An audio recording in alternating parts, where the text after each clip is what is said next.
আসসালামু আলাইকুম রহমতুল্লাহ। ওয়ালাইকুম আসসালাম ওয়া রাহমাতুল্লাহি। ভালো আছো তোমরা সবাই?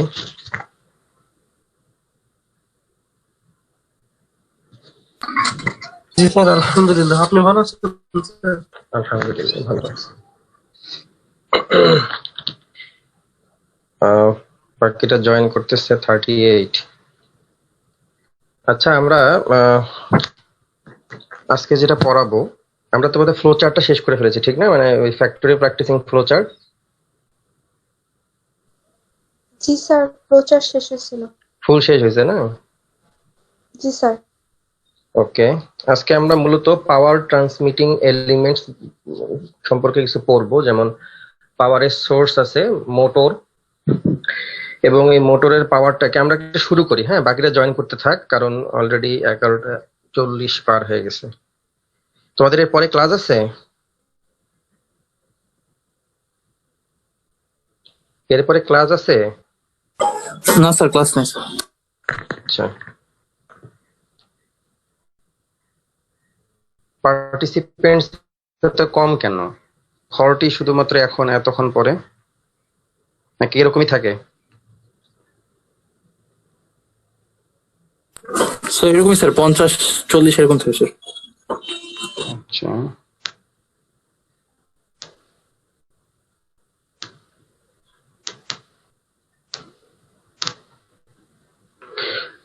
আজকে আমরা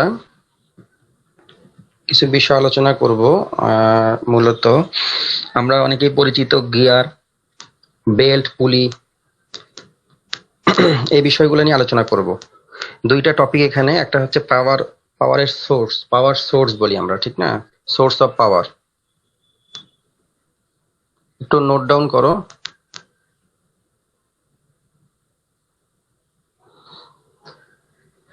এটার কোনো স্লাইড আমি দেব না, এখান থেকে আমি যা পড়াবো তোমরা নোট ডাউন করে রাখো, এবং আমি কিছু ফিগার ড্র করব, বলে তোমরা তোমাদের খাতায় এখনই ড্র করবা।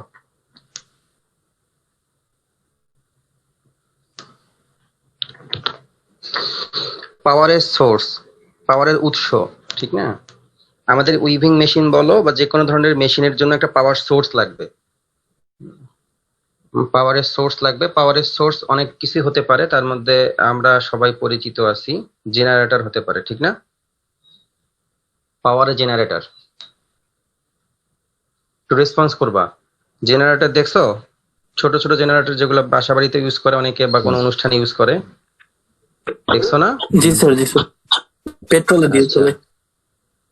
পেট্রোল দিয়ে চলে। আবার শ্যালো ইঞ্জিন গুলো আছে না, শ্যালো ইঞ্জিন, জি স্যার। শ্যালো ইঞ্জিন গুলা তো ওটাও পাওয়ার সোর্স, কিন্তু ওটা তেল দিয়ে চলে, ঠিক না?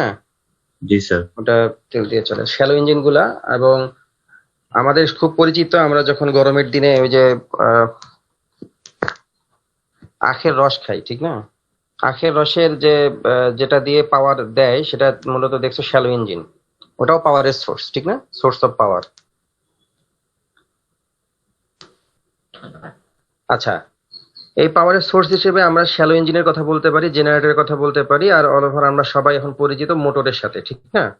এখন যেহেতু ইলেকট্রিসিটিটা সবখানে ইউজ হয়, আহ, আগে যখন এইটা এত অ্যাভেলেবেল ছিল না, অনেক জায়গায় গ্রাম প্রত্যন্ত এলাকায়, সেখানে দেখা যেত যে জেনারেটর অথবা শ্যালো ইঞ্জিনের সাহায্যে কোনো একটা মোটর ভেহিকেলকে ড্রাইভ দেওয়া হচ্ছে, অথবা শ্যালো ইঞ্জিনের সাহায্যে পাম্পে কি বলে পানি উত্তোলন করে সেচ দেওয়া হচ্ছে। এখন যেটা হয়, সহজেই সবাই যেটা ইউজ করে সেটা হচ্ছে মোটর। বিভিন্ন ধরনের মোটর আছে আমাদের জন্য। আমাদের মেশিনে যে মোটরগুলো ইউজ হয়, একটা মোটরের সাথে আমরা সবাই পরিচিত, ইলেকট্রিক মোটর, যেটা আমরা বাসা বাড়িতেও আমাদের পানির লাইনে ইউজ করি, ইলেকট্রিক মোটর, ঠিক না? যখন আমরা পাওয়ার দিয়ে দেই, সেটা অনবরত ঘুরতেই থাকে। যতক্ষণ পাওয়ার সোর্স মানে ইলেকট্রিসিটি থাকে, ততক্ষণ সেটা ঘুরতেই থাকে। সেটা কি আমরা ভেরিয়েবল স্পিড করতে পারি? এই ইলেকট্রিক মোটরকে ভেরিয়েবল স্পিড করা যায়? অর্থাৎ আমি চাচ্ছি প্রথমে একটু আস্তে ঘুরবে, তারপরে একটু বেশি ঘুরবে, আমার ইচ্ছা মতো করতে পারবো? না স্যার। রেগুলেটরের মতো পোটেনশিওমিটার দিয়ে আমরা স্পিড কম বেশি করতে পারবো, ঠিক না? জি স্যার। এগুলো তোমরা কি ইলেকট্রিক্যাল পড়ছো তো না? ইলেকট্রিক্যাল এন্ড ইলেকট্রনিক্স যেটা তোমাদের আছে ওটা পড়ছো না, স্যার, এলিমেন্ট? না স্যার এখনো আসেনি। এখনো এখনো আসেনি। আচ্ছা, সমস্যা নাই। তো আমরা যে বাসায় ফ্যান ইউজ করি, ঠিক না? ফ্যান ইউজ করি, সেটা রেগুলেটর থাকে। রেগুলেটরটা মূলত আসলে একটা পোটেনশিওমিটারের মতো কাজ করে, ভেরিয়েবল ভোল্টেজ দেওয়া হয়, দ্যাটস ওয়াই এখানে স্পিড কম বেশি হয়। আমরা জানি ভোল্টেজের সাথে পাওয়ার ইলেকট্রিসিটির একটা সম্পর্ক আছে, V is proportional to I, ঠিক না? ওমস ল অনুযায়ী ভি ইকুয়ালস আর আই। এখানে আরটা হচ্ছে একটা কনস্ট্যান্ট, সেটা হচ্ছে রেজিস্ট্যান্স, রোধ। এখানে দেখো V is directly proportional to I, অর্থাৎ voltage is directly proportional to electricity, current, ঠিক না? এখানে V is directly proportional to I. এখানে আমরা কি বোঝাচ্ছি? ভোল্টেজ যত বেশি হবে তড়িৎ প্রবাহ তত বেশি হবে, এটাই তো মিন করে নাকি? একটু আমার সাথে তোমরা পার্টিসিপেট করবা। ভোল্টেজ যত বেশি হবে ইলেকট্রিসিটি কারেন্ট প্রবাহ তত বেশি হবে কিনা, ইলেকট্রনের ফ্লো বেশি হবে, রাইট? জি স্যার। জি স্যার। যেহেতু প্রপোর্শনাল বলছি, অবশ্যই বেশি হবে ভোল্টেজ বাড়ার সাথে সাথে। এটাকে যদি আমরা সহজ ভাষায় বলতে চাই, আমাদের বাড়িতে যদি চারতলা বাড়ি হয়, চারতলা বাড়ির উপরে যত উপরে ট্যাঙ্কি থাকবে, গাজি ট্যাঙ্ক বলো, যে ট্যাঙ্ক থাকে, এই ট্যাঙ্কটা যত উপরে থাকবে, নিচতলাবাসীর জন্য পানির ফ্লোটা তত বেশি হবে কিনা? জি স্যার। যে সবার নিচে থাকবে, যত তোমার পানির ট্যাঙ্ক উপরে থাকবে, তোমার নিচে যারা থাকে ফার্স্ট ফ্লোরে অথবা আন্ডারগ্রাউন্ডে, তাদের জন্য যদি কোনো ট্যাপ ছাড়ে তাহলে সেক্ষেত্রে তাদের পানির স্পিডটা অনেক বেশি হবে, রাইট? জি স্যার। ভোল্টেজ মানে ডিফারেন্স, ঠিক আছে? এক বিভব পার্থক্য, যেটাকে আমরা সহজে বলি, আমরা সবাই পরিচিত বিভব পার্থক্যের সাথে। তো ভোল্টেজ যত বেশি হবে তত কারেন্ট প্রবাহ বেশি হবে, ঠিক কি না? তো এটা আমরা মনে রাখবো। তো পোটেনশিওমিটারের সাহায্যে ভোল্টেজ কম বেশি করা হয়, ভোল্টেজ কম বেশি করার দ্বারাই, ডিস্টেন্স কম বেশি করানোর দ্বারা ভোল্টেজ কম বেশি করানো হয়, সেক্ষেত্রে ইলেকট্রিসিটি প্রবাহ কম অথবা বেশি হয়। দ্যাটস ওয়াই ফ্যান কখনো আস্তে ঘোরে, বেশি জোরে ঘোরে, অর্থাৎ আমরা রেগুলেটর দিয়ে ফ্যানের স্পিডকে কম বেশি করতে পারি, রাইট? জি স্যার।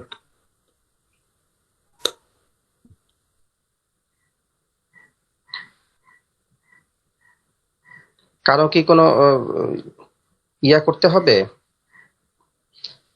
রিনেম করতে হবে? রিনেম করার দরকার আছে?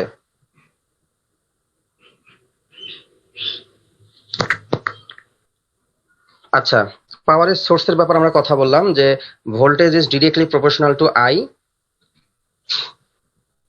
আমাদের বাসাবাড়িতে যে ইলেকট্রিক মোটর ইউজ করা হয়, সেই মোটরগুলোতে আমরা কারেন্ট বা ইলেকট্রিসিটি বা সুইচ অন করার সাথে সাথেই ইলেকট্রিক মোটরের যে ঘুরতে থাকে, ঠিক না? রোটরটা ঘুরতে থাকে। এটা হচ্ছে ইলেকট্রিক মোটর, একটা পাওয়ার সোর্সের একটা হচ্ছে ইলেকট্রিক মোটর।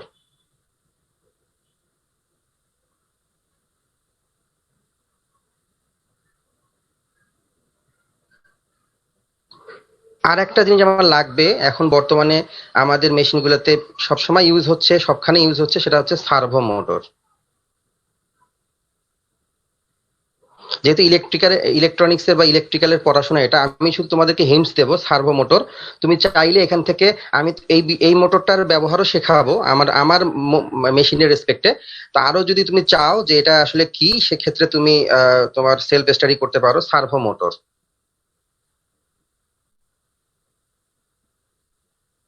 নাম শুনেছো সার্ভো মোটরের? Variable speed motor, variable speed motor বা প্রোগ্রামেবল মোটর। আমরা জানি যে কম্পিউটার প্রোগ্রামিং এর মাধ্যমে এখন যেটাকে মেশিন ল্যাঙ্গুয়েজে কনভার্ট করা হয়, মানে কম্পিউটার ল্যাঙ্গুয়েজকে মেশিন ল্যাঙ্গুয়েজ কনভার্ট করতে হবে। তো সেক্ষেত্রে কম্পিউটারে প্রোগ্রামিং করার পরে আমরা যদি অনেকগুলো টিউটোরিয়াল দেখি, আমি কোনো একটা রোবোটিক বিষয় যদি বলি, তো আমরা যেটা করি সাধারণত, একটু তোমাদেরকে হিন্টসটা দেই, আমরা কম্পিউটারে প্রোগ্রাম করি, ঠিক না?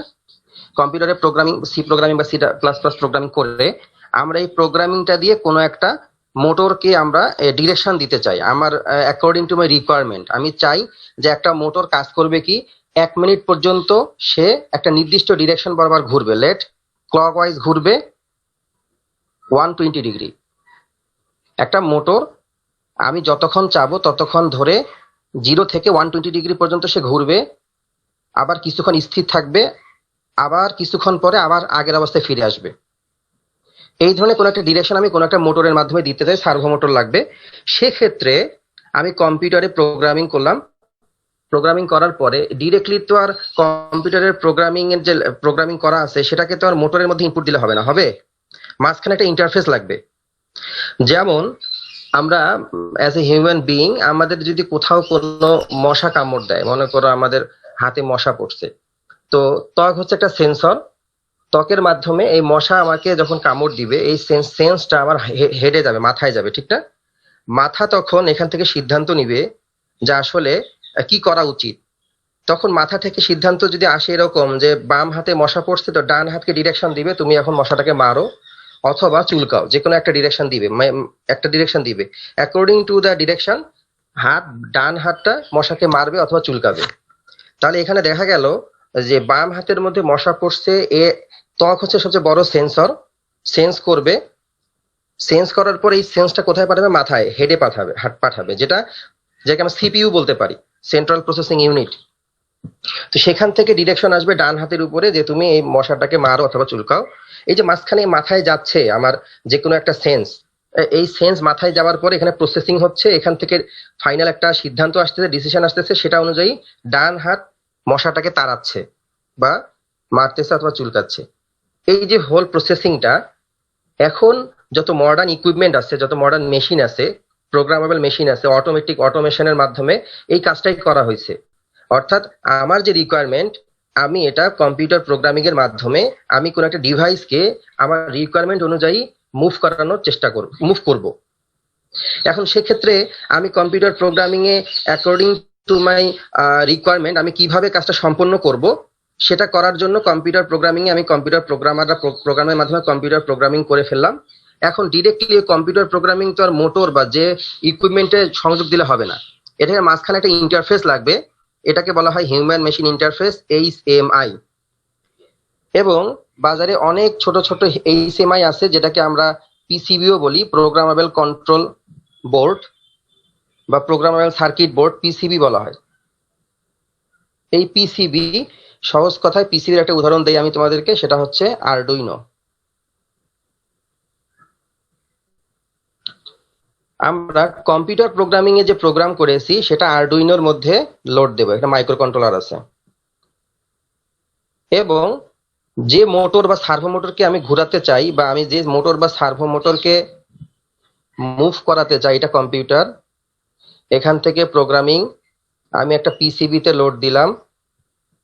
পিসিবি থেকে, এটা পিসিবি, এই পিসিবি থেকে এখানে সার্ভো মোটরে আমার সার্ভো মোটরটা রোটেট করবে অ্যাকর্ডিং টু মাই রিকোয়ারমেন্ট।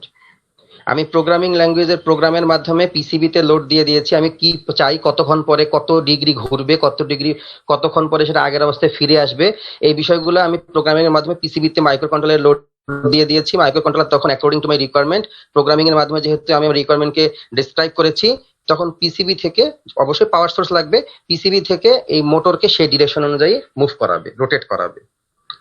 এই যে প্রসেসটা, এখন সব মেশিনেই এই ধরনের প্রসেসিং অ্যাপ্লাই করা হয়। সেক্ষেত্রে পিসিবি বা প্রিন্ট প্রোগ্রামেবল সার্কিট বোর্ড অথবা আরডুইনো দিয়ে তো ছোট ছোট প্রজেক্ট করা হয়।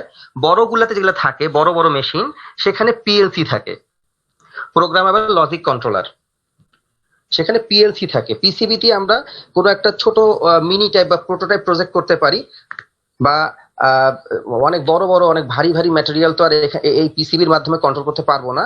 কিন্তু সেক্ষেত্রে মেশিনে যেটা ইউজ করা হয় সেটা হচ্ছে PLC, programmable logic controller.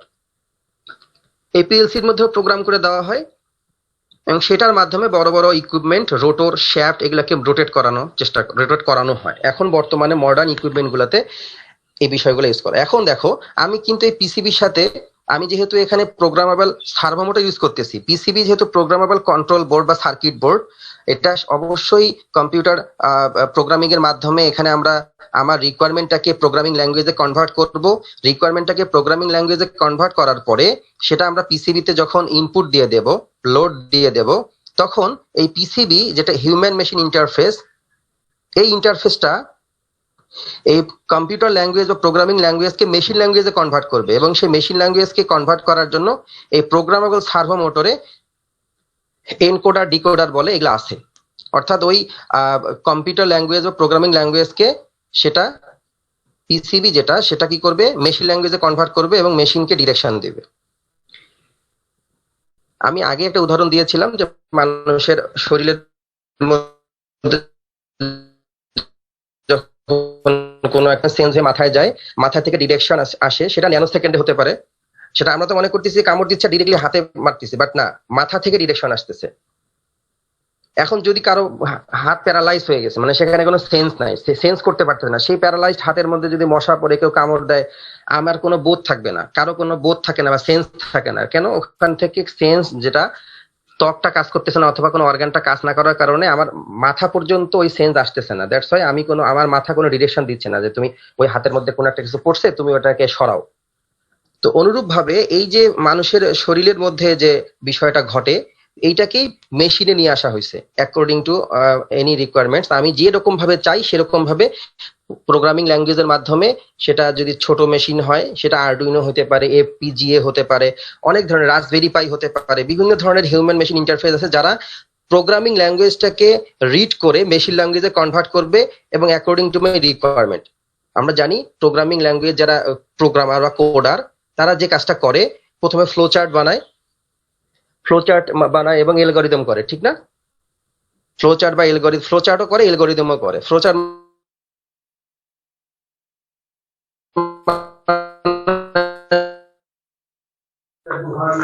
Sir শোনা যাচ্ছে না।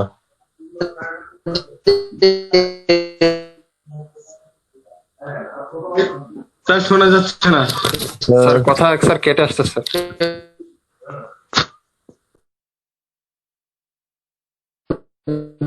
স্যার শোনা যাচ্ছে না স্যার।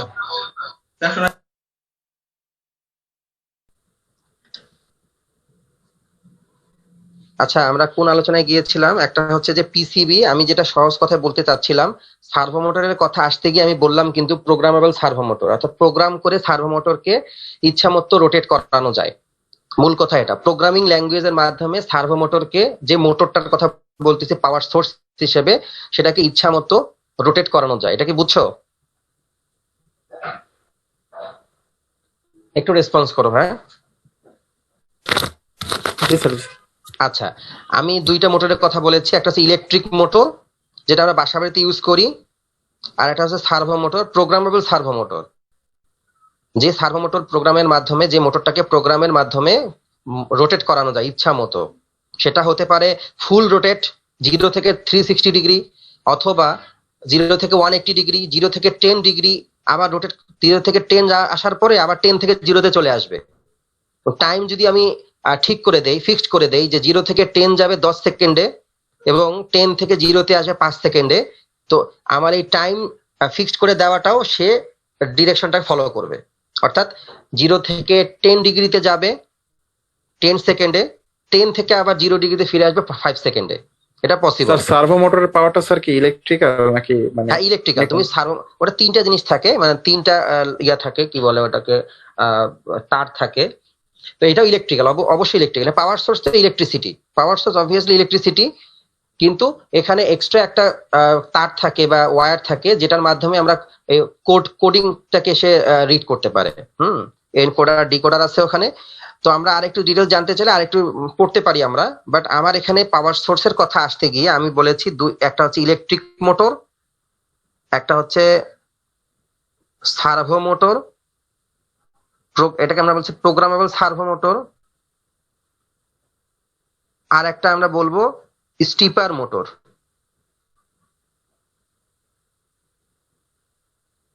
স্টিপার মোটর স্টিপার মোটরের কাজটা হচ্ছে ঘড়ির কাঁটা যেভাবে ঘোরে, যেগুলো টিক টিক করে যে ঘড়িগুলো চলে, ওই টিক টিক করে ঘড়িগুলো চলে। দেখো 12 থেকে 12 আসে, অর্থাৎ 360 ডিগ্রি যখন আসে তখন 60 বার টিক টিক করে, রাইট? 60 সেকেন্ডে 1 মিনিট, তাহলে সেটা 12 ঘর থেকে শুরু করে 60 বার টিক টিক করে এসে আবার 12-তে আসে। তাহলে টোটাল 360 ডিগ্রিকে কয় ভাগে ভাগ করা হলো? 1 ডিগ্রি সমান কত? তো 7 ভাগে একবার টিক করা মানে 6 ডিগ্রি, ঠিক না? 6 6 36, একবার টিক করা মানে 6 ডিগ্রি। তাহলে টোটাল 360 ডিগ্রি রোটেশনটাকে আমরা ইন্টারমিটেন্ট রোটেশনে কনভার্ট করলাম, অর্থাৎ 0 থেকে 6 ডিগ্রি 1 সেকেন্ড, 6 ডিগ্রি থেকে 12 ডিগ্রি আর 1 সেকেন্ড, এভাবে টোটাল 360 ডিগ্রিকে আমরা 60 ভাগে ভাগ করলাম এবং প্রত্যেকটা সেকেন্ড 6 ডিগ্রি করে, ঠিক কিনা? এই যে টিক টিক করে চলে বা ইন্টারমিটেন্ট যে রোটেশন, এটাকে বলা হয় স্টিপ। এই যে রোটেশন, এই ধরনের কোন রোটেশন যদি কোনো একটা মেশিনে দিতে হয় সেক্ষেত্রে আমাদেরকে স্টিপার মোটর ইউজ করতে হবে। সেক্ষেত্রে এটা হতে পারে আমি টোটাল 360 ডিগ্রি 4 ভাগে ভাগ করলাম, 0 থেকে 90 ডিগ্রি একবার টিক করবে বা একবারে শ্যাফটটা, মোটরের শ্যাফট সেটা 0 থেকে 90 ডিগ্রি আসার পরে থেমে যাবে, আবার 90 থেকে 180 ডিগ্রিতে আসার পরে থেমে যাবে, আবার 180 থেকে 270 ডিগ্রিতে আসার পর থেমে যাবে। এভাবে ইন্টারমিটেন্ট যে মোশন, এইভাবে যদি কোনো মেশিন পার্টস কে ঘোরাতে হয় সেক্ষেত্রে আমরা স্টিপার মোটর ইউজ করব। Oh. আমরা কি বুঝতে পেরেছি? ইলেকট্রিক মোটর যেটা আছে বাসাবাড়িতে, এখানে ইলেকট্রিসিটি দেওয়ার সাথে সাথে ঘুরতে শুরু করে, এটাকে তুমি শুধুমাত্র পোটেনশিওমিটারের মতো জিনিস দিয়ে রোটেশনটাকে কম বেশি করা যেতে পারে, অর্থাৎ স্পিডটাকে কম বেশি করা যেতে পারে, রোটেশনাল স্পিডটাকে কম বেশি করা যেতে পারে। কিন্তু আমি সার্ভো মোটরের কথা বলতে গিয়ে বলেছিলাম আমি এটাকে ফুল রোটেশন করাতে পারি 0 থেকে 360 ডিগ্রি, আবার 0 থেকে 10 ডিগ্রি রোটেশন করানোর পর 10 থেকে 0 তে ব্যাক করাতে পারি, আমি আমার ইচ্ছা মতো করতে পারবো। এটা গেল হচ্ছে সার্ভো মোটরের কাজ। আর স্টিপার মোটরের কাজটা হচ্ছে আমি টোটাল যে 360 ডিগ্রিকে অনেকগুলো স্টেপে ভাগ করব, সেটা হচ্ছে 4টা স্টেপে ভাগ করতে পারি, 10টা স্টেপে ভাগ করতে পারি। তাহলে প্রত্যেকটা স্টেপে কত ডিগ্রি করে বের করব সেভাবে প্রোগ্রাম করলে সেটা 0 থেকে 90 ডিগ্রি গেল, 90 থেকে 180 ডিগ্রি, 180 থেকে 270 ডিগ্রি ঘড়ির কাঁটার মতো টিক টিক করে যাবে। এটা হচ্ছে মূল কথা, এটাকে ইন্টারমিটেন্ট মোশন বলা হয়। ইন্টারভেল দিয়ে যাবে, ইন্টারভেল দিয়ে তার যাবে। মানে স্যার সার্ভো মোটরকে আমি ইচ্ছা মতো স্যার মানে মুভ করতে পারবো, মানে সার্ভো মোটরও প্রোগ্রামেবল, স্টিপার মোটরও প্রোগ্রামেবল, বা সার্ভো মোটরকে তো ইচ্ছা মতো করতেই পারবো, স্টিপার মোটরটা স্টেপ মেনটেন করে যাবে।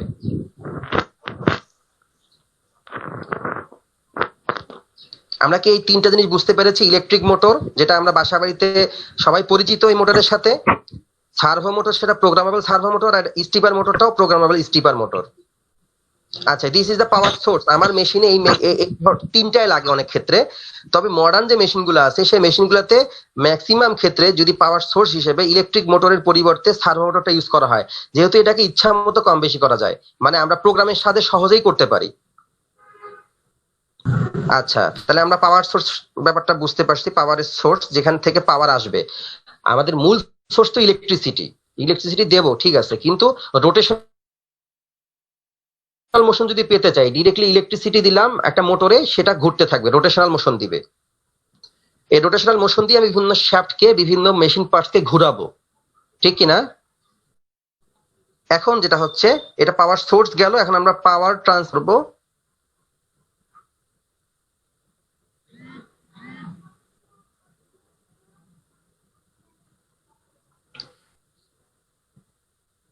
একটু লিখে নাও,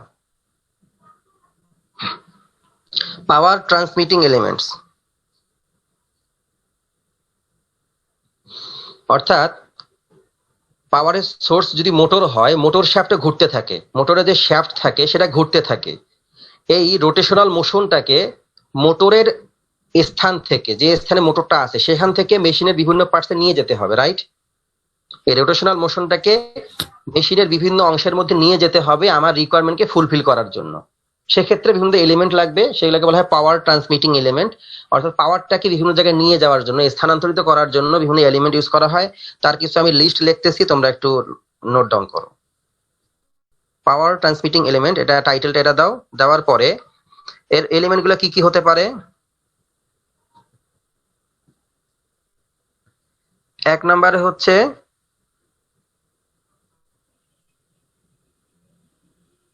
পুলি, মেশিন পুলি, মোটর পুলি, বেল্ট, গিয়ার,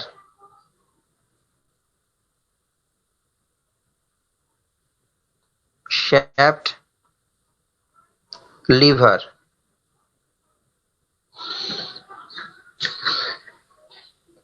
পুলি, বেল্ট, গিয়ার, শ্যাফট, লিভার, এগুলো আমার মেশিনে অবশ্যই লাগবে। আমার মেশিনে এগুলো আছে অবশ্য। আমি এগুলো যদি ইন্ট্রোডাকশন না দেই সেক্ষেত্রে আমার জন্য আবার ওই মেশিন পড়াতে গিয়ে মেশিনটা দেখাতে গেলে এগুলো আবার ডেসক্রাইব করতে হবে যে এটা পুলি, কি পুলি, আবার কি কারণে ব্যবহার হচ্ছে, এগুলো আমাকে আবার ডেসক্রাইব করতে হবে। দ্যাটস ওয়াই মেশিন যখন আমরা প্র্যাকটিক্যালে যাব বা আরো যখন সামনে ডিটেলস যাব তখন যাতে আমরা ইজিলি বুঝতে পারি যে কোথায় পুলি ইউজ করতেছে, কোনটা কি পুলি, কোনটা কি বেল্ট, কোনটা কোন ধরনের গিয়ার, শ্যাফট কোথায় ইউজ হয়, লিভার কোথায় ইউজ হয়, যাতে আমরা ইজিলি এটা রিকগনাইজ করতে পারি। দ্যাটস ওয়াই আমি এটা আগেই পড়াচ্ছি এবং আমি সবসময় পড়াই এটা আগে। পাওয়ার ট্রান্সমিটিং এলিমেন্টস, একটা পাওয়ারের সোর্স, একটা হচ্ছে পাওয়ারের সোর্স থেকে সোর্স অফ পাওয়ার, মোটরের যে রোটেশনাল মোশন আছে এই মোশনটাকে আমরা বিভিন্ন রেশিওতে বিভিন্ন মেশিন পার্টসের মধ্যে ট্রান্সমিট করতে হবে। That's why power transmitting elements use করা হয়। সেগুলোর আমি একটা লিস্ট দিলাম, আরো অনেক ধরনের থাকতে পারে, আমার মেশিনে যা লাগে আর কি। পুলি লাগবে, বেল্ট, গিয়ার, শ্যাফট, লিভার। লিখছো? জি স্যার। ওকে, এখন পুলির কথায় আসি।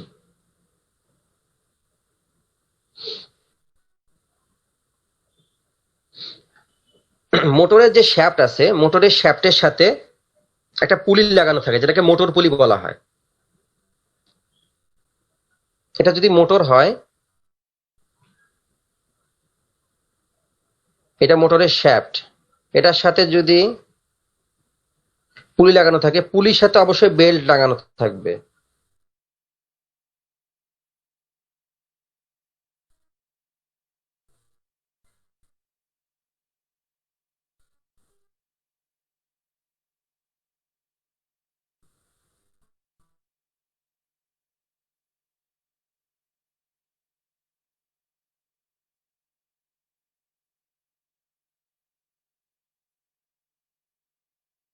যেহেতু মোটরের সাথেই, মোটরের শ্যাফটের সাথেই মোটর পুলি লাগানো আছে, মোটর পুলি যখন ঘুরতে থাকবে বেল্টের সাহায্যে এই মোটরের রোটেশনাল মোশনটা কোথায় আসবে? মেশিন পুলিতে আসবে। এই মেশিন পুলির সাথে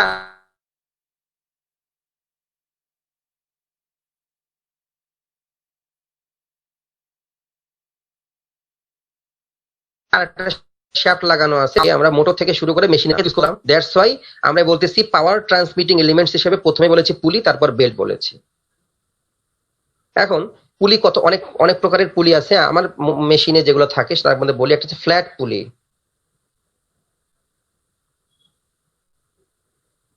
ফ্ল্যাট পুলি, পুলি সাধারণত দেখবা যে সার্কুলার হয়, একটা চাকতির মতো মনে করো। আমরা এটাকে ডিরেক্টলি যদি উপর থেকে দেখি, অর্থাৎ পুলিটাকে যদি মাটিতে রেখে দিয়ে উপর থেকে দেখি তাহলে এরকম দেখা যাবে, এই মাঝখানে একটা কি থাকবে? হোল থাকবে।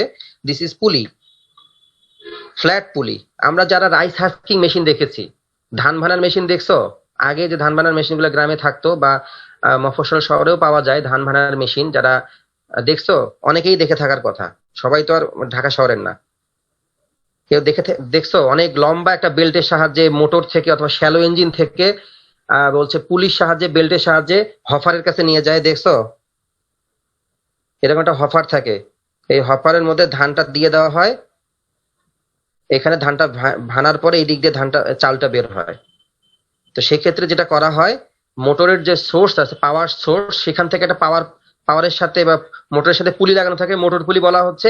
লম্বা বেল্টের সাহায্যে আর একখানে থাকে মেশিন পুলি, হফারের সাথে মেশিন পুলিটা থাকে। হফার যেহেতু উপরে ধান দেওয়া হয়, ধানটাকে ভানতে হবে।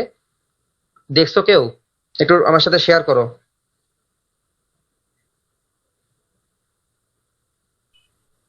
স্যার এটা দেখি না, মনে হয় যে মশলা স্যার ইয়ে করে বিভিন্ন জায়গায় মশলা এখন তৈরি এখন করে, স্যার। ঢাকা শহরেও মশলা বানানোর জন্য ওটা অন্য পুলি ইউজ করা হয়। আমি ফ্ল্যাট পুলিটা যদি কেউ দেখে থাকো সেটা বলতেছি না। আচ্ছা দেখো, এটাকে আমরা যদি এই পুলিটাকে যদি মাটিতে রেখে দেই, এইভাবে সার্কুলার দেখা যাবে এবং উপর থেকে দেখলে এরকম মনে হবে, অর্থাৎ কি একটা হোল থাকবে এবং একটা সার্কুল ডিস্কের মতো দেখা যাবে। এখন যদি আমরা সাইড থেকে দেখি, অর্থাৎ এই দিক থেকে যদি পুলিটাকে দেখি, কিরকম দেখা যাবে? যেহেতু ফ্ল্যাট পুলি, সেক্ষেত্রে কিরকম দেখা যাবে? এই দিক থেকে যদি দেখি এরকম দেখা যাবে, মাঝখানে একটা শ্যাফট লাগানো থাকবে। দিস ইজ ফ্ল্যাট পুলি, অর্থাৎ একটা ফ্রন্ট ভিউ, সাইড ভিউ ব্যাপারটা যেরকম আর কি। টপ ভিউ, এটা হচ্ছে টপ ভিউ, অর্থাৎ আমি যদি পুলিটাকে মাটিতে রেখে দেই শোয়ানো অবস্থায়, সেক্ষেত্রে উপর থেকে দেখলে একটা সার্কুলার ডিস্কের মতো মনে হয়, মাঝখানে একটা হোল থাকবে। আর যদি আমরা সাইড থেকে দেখি, যে যে ডিরেকশন বরাবর আমি বলতেছি এই ডিরেকশন থেকে দেখি, তাহলে দেখা যাবে কি যেহেতু ফ্ল্যাট পুলি, তাহলে সেক্ষেত্রে একটা রেক্ট্যাঙ্গেল শেপের মতো দেখা যাবে। ঠিক আছে, রেক্ট্যাঙ্গেল শেপ দেখো, দিস ইজ ফ্ল্যাট পুলি। ফ্ল্যাট পুলির সাথে যে বেল্ট থাকে সেটা হচ্ছে ফ্ল্যাট বেল্ট। ফ্ল্যাট বেল্টের ক্রস সেকশনটা হবে কি রেক্ট্যাঙ্গেল শেপের, এই যে এরকম, দিস ইজ ফ্ল্যাট বেল্ট। কেউ না বুঝতে পারলে অবশ্যই বলবা। ফ্ল্যাট পুলির সাথে অবশ্যই বেল্ট লাগবে, অর্থাৎ পাওয়ার ট্রান্সমিট করার জন্য পুলি ইউজ করলেই সেখানে বেল্ট লাগবে।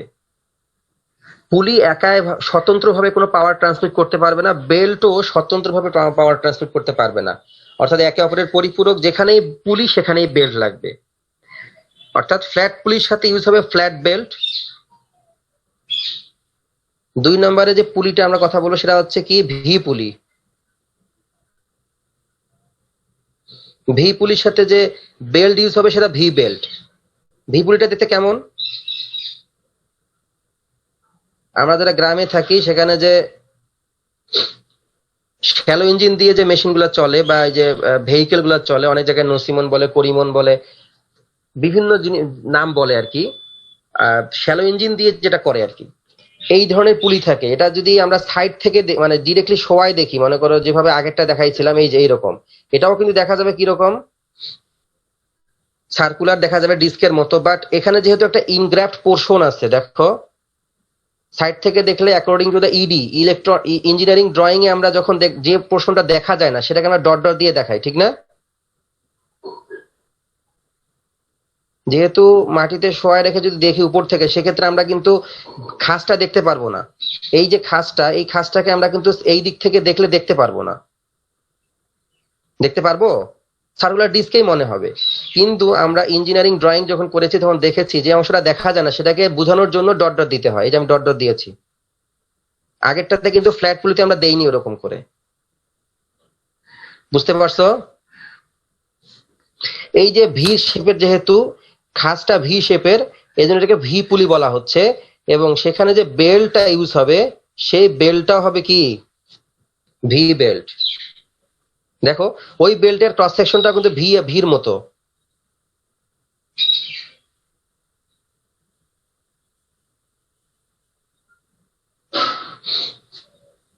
দ্যাটস ওয়াই ভি পুলির সাথে ইউজ হবে ভি বেল্ট। তাহলে ভি পুলি ভি বেল্ট, বুঝছো? স্যার এই বেলটা কি স্যার মোটা হবে, মানে যেহেতু ভি টাইপের? হ্যাঁ, এই বেল্টটা ওই যে ভির মতো হবে, একটু মোটা হবে। আমরা যে ওই যে শ্যালো দেখি কি বলে, ওই আখের রসের যে দোকানটা দেখছি, সেখানে শ্যালো ইঞ্জিনটা থাকে পাওয়ার সোর্স, সেখানে একটা ছোট্ট পুলি লাগানো থাকে। এটা কিন্তু ভি পুলি লাগানো থাকে। শ্যালো ইঞ্জিন দিয়ে যে আখের রস তৈরি বিক্রি করে, এখানে আছে পাওয়ারের সোর্স শ্যালো ইঞ্জিন, এখানে একটা মোটর পুলি, এখানে এরকম করে লাগানো থাকে একটা ভি পুলি ছোট, আর বেল্টের সাহায্যে ভি বেল্টের সাহায্যে একটা বড় থাকে, অনেক বড় একটা পুলি থাকে, এটা হচ্ছে মেশিন পুলি। সেখান থেকে 2টা শ্যাফটে চলে যায় এবং মাঝখান দিয়ে একটা কি আখ ইনসার্ট করা হয়। তো সেক্ষেত্রে দেখো মোটর পুলি এবং মেশিন পুলি 2টা পুলি থাকে, ঠিক না? মোটর পুলি মেশিন পুলি, ওখানে ভি পুলি থাকে। আখের রসের দোকানে থাকে ভি পুলি এবং ভি বেল্ট। এখানে যে বেল্টটা ইউজ করবে সেটা ভি বেল্ট হবে। ভি পুলির সাথে ভি বেল্ট, আমি আগেই বলেছি পুলি নিজে নিজে পাওয়ার ট্রান্সমিট করতে পারে না, অবশ্যই পুলির সাথে বেল্ট লাগবে। ভি পুলির সাথে ভি বেল্ট, ফ্ল্যাট পুলির সাথে ফ্ল্যাট বেল্ট।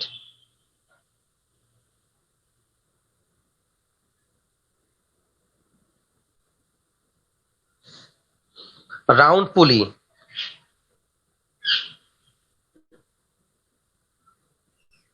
আমাদের যাদের বাড়িতে সেলাই মেশিন আছে,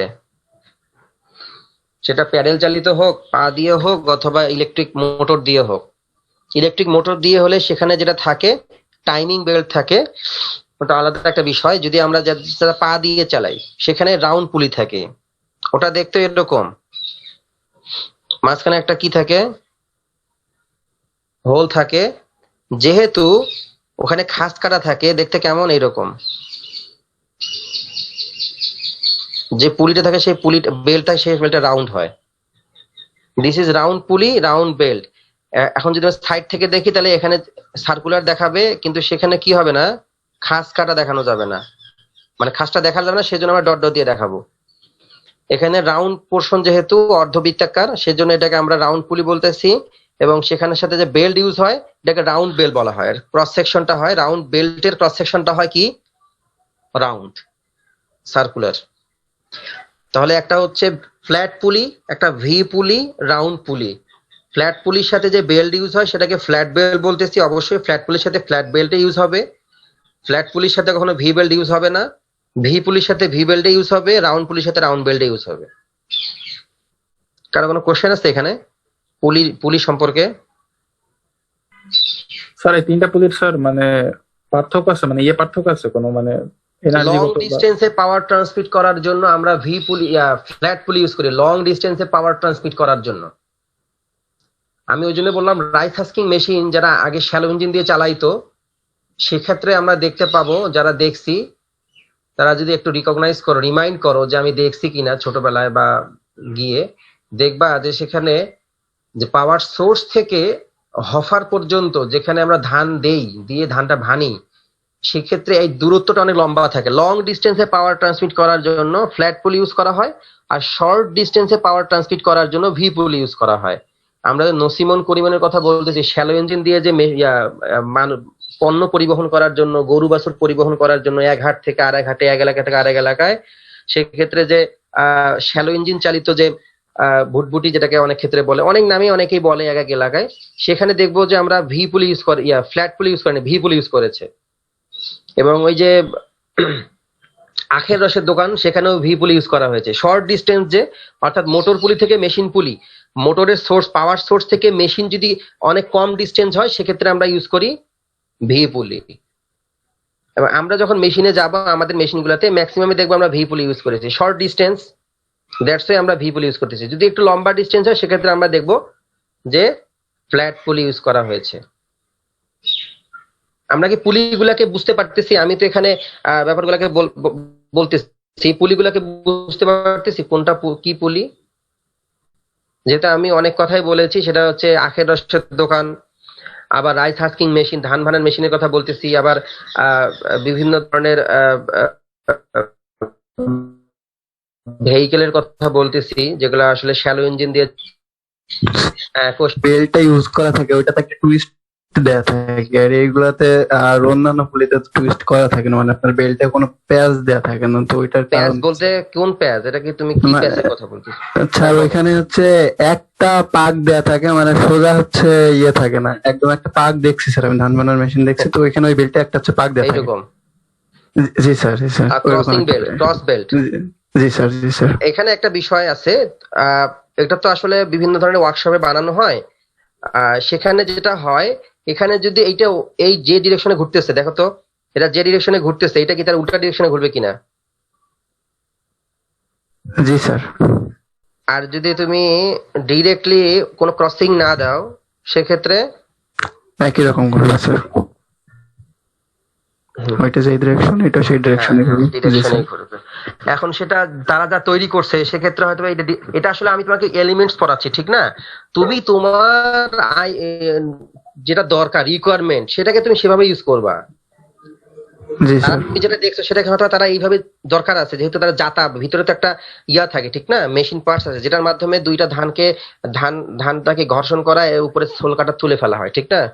তো এটা হচ্ছে ক্রস বেল্ট, ক্রসিং বেল্ট। অনেক ধরনের বেল্ট সিস্টেম আছে, এটা হচ্ছে ক্রসিং বেল্ট। সেক্ষেত্রে ডিরেকশন চেঞ্জ হয়ে যাবে, একটা ক্লকওয়াইজ ঘুরলে একটা অ্যান্টি ক্লকওয়াইজ ঘুরবে, ঠিক না? মোটর পুলি যদি ক্লকওয়াইজ ঘুরে, মেশিন পুলি অ্যান্টি ক্লকওয়াইজ ঘুরবে। আর যদি কোনো ক্রসিং না দাও, মোটর পুলি যদি ক্লকওয়াইজ ঘুরে, মেশিন পুলিও ক্লকওয়াইজ ঘুরবে। ঠিক আছে? জি স্যার, থ্যাংক ইউ। আচ্ছা, আমরা পুলি চলে গেলাম, বেল্টও করলাম। আমরা ড্রয়িং, মানে আমাদের আঁকা শিখতে হবে কিন্তু, হ্যাঁ, যদি পুলি বেল্টের কথা আসে, যেহেতু আমরা সাইড থেকে ওই খাঁজ বা ভিতরের ইনগ্রাফট পোর্শনটাকে দেখতে পারতেছি না, দ্যাটস ওয়াই আমাদেরকে ডট ডট দিয়ে আঁকতে হবে। এটা আমরা ইঞ্জিনিয়ারিং ড্রয়িং এ শিখছি। টপ, আমরা এটাও শিখেছি টপ পোর্শন কিভাবে আঁকতে হয়, left side view, front side view, back side view, ঠিক না? লেফট রাইট টপ ভিউ, এগুলো আমরা শিখেছি। সেক্ষেত্রে আমরা অবশ্যই দেখেছি যে যে পোর্শনটা দেখা যায় না সেখানে আমরা ওই পোর্শনটাকে বোঝানোর জন্য ডট ডট দেই, মানে এটা হচ্ছে এই সাইড থেকে দেখা যাচ্ছে না। আচ্ছা, পুলি বেল্টের ব্যাপারটা এখন, গিয়ার দেখেছো তোমরা? গিয়ার এটা একটা পাওয়ার ট্রান্সমিটিং এলিমেন্ট। গিয়ার দেখেছো কেউ? জি স্যার, গিয়ার দেখছি, খাঁজ কাটা থাকে স্যার। কোথায় দেখছো? স্যার, কোথায় দেখছো? স্যার এই আমাদের ইয়ে ল্যাবে। আর কেউ দেখেছো? গিয়ার দেখেছো? বাকিরা কি ঘুমাচ্ছে নাকি? একজনই সবসময় স্যার participate দেখছি করতেছে। স্যার।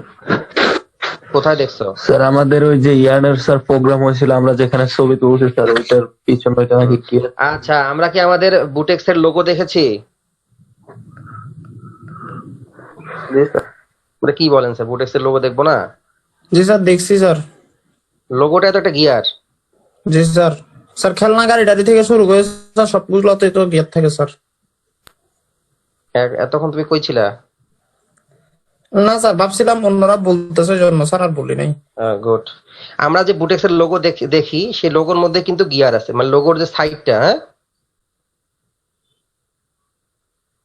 কি এতদিন কি জানতা ওটা গিয়ার?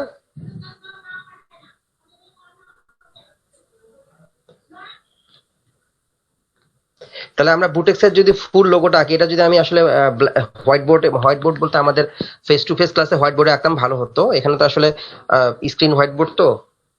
আচ্ছা, আমরা বুটেক্স এর লোগো যেটা দেখেছি সেটা গিয়ার, আসলে একটা টুথের গিয়ার। এখানে এই গিয়ারের এই অংশগুলোকে টুথ বা টিথ বলে, ঠিক না?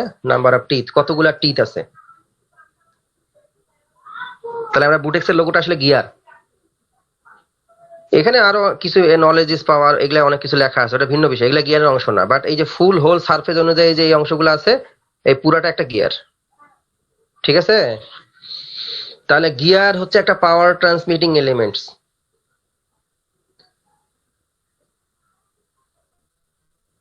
গিয়ার পাওয়ার ট্রান্সমিট করার জন্য কোনো ধরনের পুলির মতো কোনো সিস্টেম লাগে না। অর্থাৎ এখানে একটা গিয়ার আর একটা গিয়ার যদি নিচে থাকে, দুইটা গিয়ারের টিথ একটা অপরটার সাথে হয়ে আর একটা পাওয়ার ট্রান্সমিট করে। বলবো দুইটা গিয়ার ইন্টারমেশিং অবস্থায় থাকে, অর্থাৎ একটা অপরটার সাথে কি থাকে, লেগে থাকে। একটা দাঁত আর দুইটা দাঁতের মাঝখানে আরেকটা দাঁত ঢুকে যায়। যখন এইটা ঘুরতে থাকবে এইটাও ঘুরতে থাকবে, ঠিক কিনা?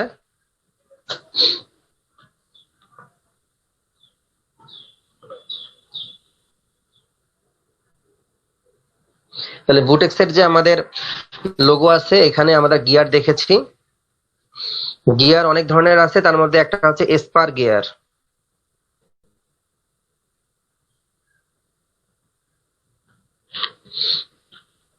দুই নম্বরে আমরা বলবো বেভেল গিয়ার।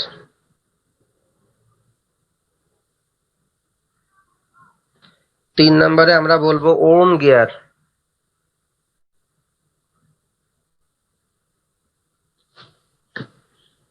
চার নম্বরে আমরা বলবো র্যাচেট অ্যান্ড পল গিয়ার। সবাই লিখে নাও।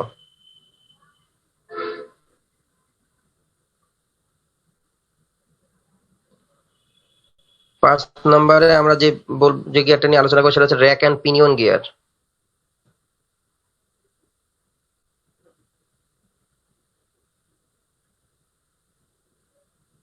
আমাদের মেশিনে গিয়ার গুলো ইউজ হয়, হ্যাঁ। আর একটা 6 নম্বরের যে গিয়ারটা সেটা হচ্ছে ইসেন্ট্রিক গিয়ার।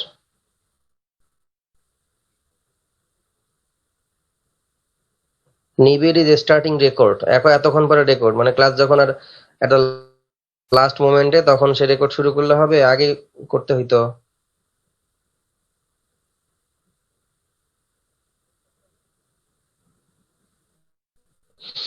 যারা এখন লিখতে পারেন তাদেরকে বলি, প্রথমে আমি লিখেছি spur gear, SPER, spur gear.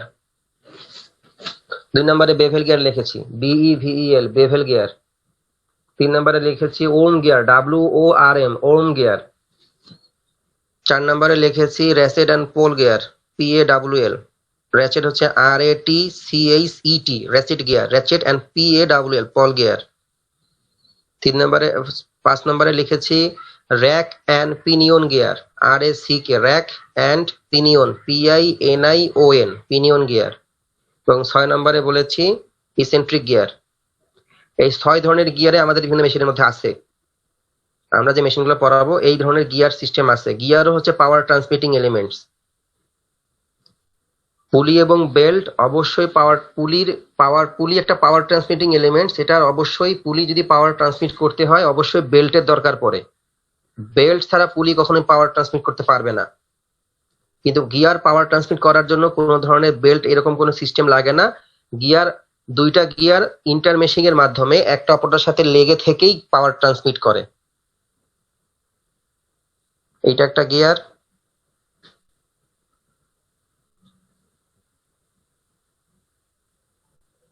এটা আরেকটা গিয়ার। একটা অপরটার সাথে এক দাঁতের সাথে আরেকটা দাঁত লেগে থেকেই যখন একটা ঘোরে ক্লকওয়াইজ আরেকটা ঘুরবে অ্যান্টি ক্লকওয়াইজ।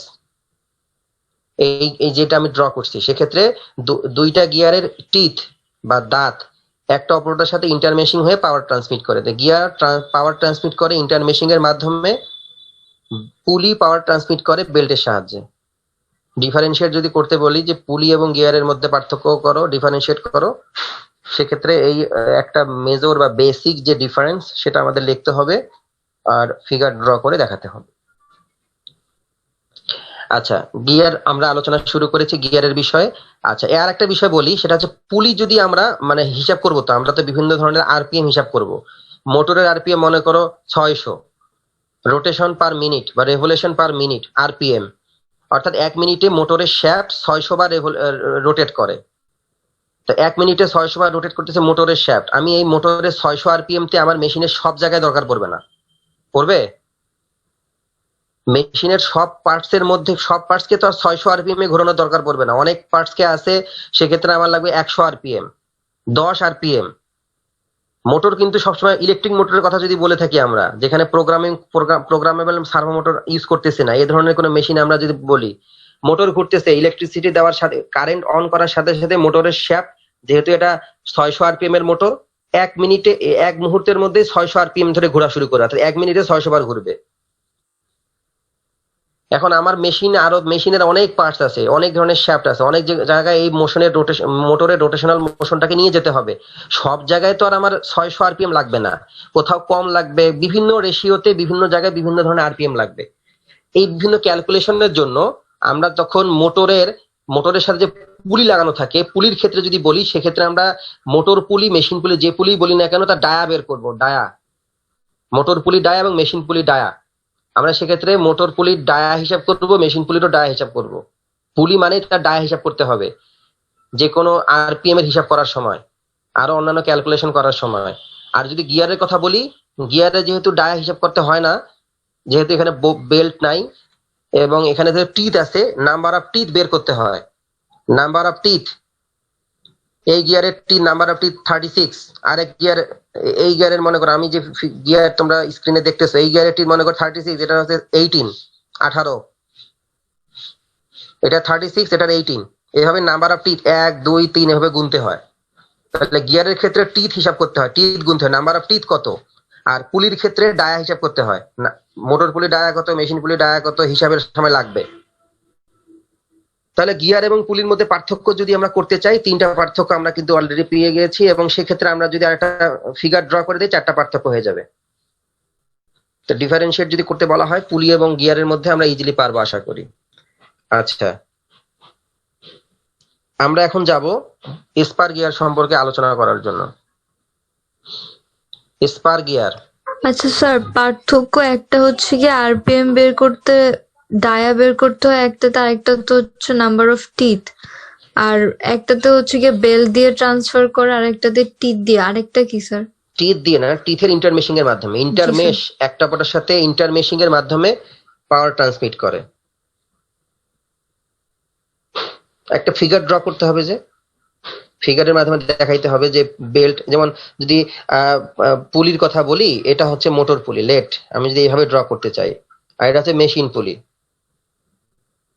তোমরা কম্পাস দিয়ে অবশ্যই ড্র করবা, হাত দিয়ে ড্র করলে তো আসলে ওটা ফুল সার্কুলার হবে না।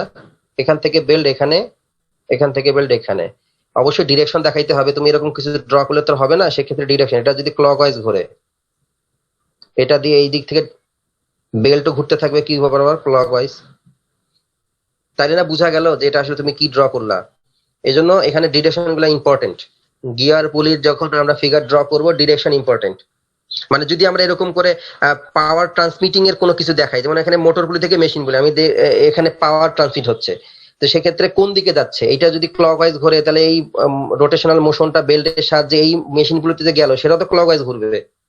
আর যদি আমি ওই আগেরটা একটা বললাম না, যে যদি আমরা ক্রসিং দেখাতে চাই, ক্রসিং বেল এরকম, সেক্ষেত্রে তো অবশ্যই এটা এইদিকে গিয়ে এইদিকে ঘুরতে হবে, তখন আর এই মাঝখানেটা থাকবে না, এইটা থাকবে না।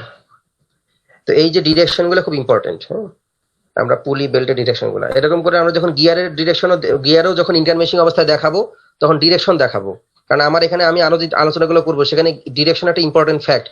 কারণ অনেক ক্ষেত্রেই আমার মেশিনের অনেক ডিরেকশন, মনে করো আমার মোটর পুলি ঘুরতেছে ক্লকওয়াইজ, আমার দেখা গেল মেশিন পুলিটাকে আমাকে ক্লকওয়াইজ ঘুরাতে হবে, সেক্ষেত্রে কিন্তু বেলটাকে ক্রসিং করে দিতে হবে। মোটর পুলি ক্লকওয়াইজ, মেশিন পুলিকে অ্যান্টি ক্লকওয়াইজ ঘুরাইতে হবে, সেক্ষেত্রে অবশ্যই আমাকে কি করতে হবে, ক্রসিং করে দেওয়া ছাড়া তো উপায় নাই। আবার যদি এরকম হয় যে মোটর পুলি যেদিকে ঘুরতেছে, মেশিন পুলি ওই দিকেই ঘুরতে হবে, সেক্ষেত্রে আমাকে ক্রসিং করে কখনো দেওয়া যাবে না, তখন সেক্ষেত্রে আমাকে কি দিতে হবে, ডিরেক্টলি ক্রসিং ছাড়া দিতে হবে। এই যে আমার মেশিনে কি দরকার, এই রিকোয়ারমেন্ট অনুযায়ী আমাকে কিন্তু বিষয়গুলোকে সিলেক্ট করতে হবে, এলিমেন্ট গুলোকে সিলেক্ট করতে হবে। এখন আমি যে গিয়ার গুলো পড়াবো, সেই গিয়ার গুলোর ক্ষেত্রে একই অবস্থা। আমি কোন দিক ডিরেকশন দিতে চাই, আমার রিকোয়ার্ড যে পার্টস, সেটাকে কোন দিকে মুভ করাতে চাই, সেক্ষেত্রে আমি কোন ধরনের গিয়ার ইউজ করব। আমি এলিমেন্টস পড়াবো, তুমি তোমার রিকোয়ারমেন্ট অনুযায়ী গিয়ার গুলোকে সেট করতে হবে।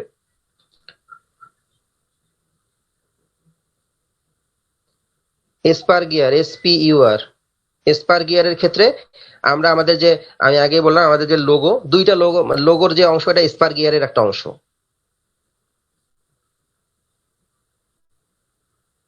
হোল সারফেস বরাবর আমরা টি রাখবো, আমরা কিন্তু হোল সারফেসে টি রাখবো। এটা স্পার গিয়ার। যদি আমরা এটা স্পার গিয়ার এরকম দেখতে, মানে ফুল সারফেসে কিন্তু টি এরকম টিথ থাকবে। হ্যাঁ, আমি যেহেতু লেকচার দিচ্ছি এই জন্য পুরো আঁকতেছি না, তোমরা কিন্তু এভাবে অর্ধেক আঁকলে হবে না। অর্ধেক আঁকলে গিয়ারটা ভাঙ্গা গিয়ার, টিথ ভেঙে গেছে নাকি, অর্ধেক আঁকলে তো তোমার টিথ ভাঙ্গা হয়ে গেল, মানে দাঁত ভাঙ্গা, মানে ফল্টি গিয়ার। এটা না, ফুল সারফেসে তোমাকে টিথ ড্র করতে হবে, এটা মাথায় রাখতে হবে। কেউ যদি এভাবে ড্র করে, তাকে নাম্বার দেওয়া যাবে না। আমি পড়ানোর জন্য, বোঝানোর জন্য ফুলটা আঁকতেছি না। আচ্ছা, এটা আমরা যখন মাটিতে রেখে পুলির মতনই, তখন এরকম দেখা যাবে, বাট আমরা যখন সাইড থেকে দেখবো, তখন কিরকম দেখাবে। আমি কিন্তু বিভিন্ন ভিউ দেখানোর চেষ্টা করতেছি, তোমাদের ভিউ গুলো আঁকতে হবে।